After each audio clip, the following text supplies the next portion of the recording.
esimene raamat. Siin on minu kõige värskem raamat. Ja siin on minu Viivuranna gümnaasiumi raamat.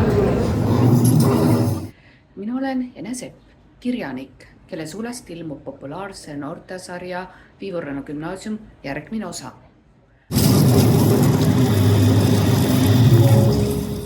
Oled sa kunagi mõelnud, et keegi teine otsustab, mida sa võid lugeda ja mida mitte?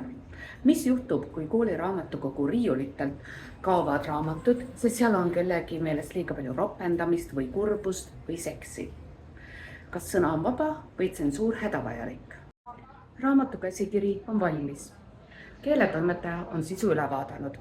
Jäänud on vaid kujundada, küljendada ja trükkida. Ning just siin tuled mängu sina, kallis hooandja.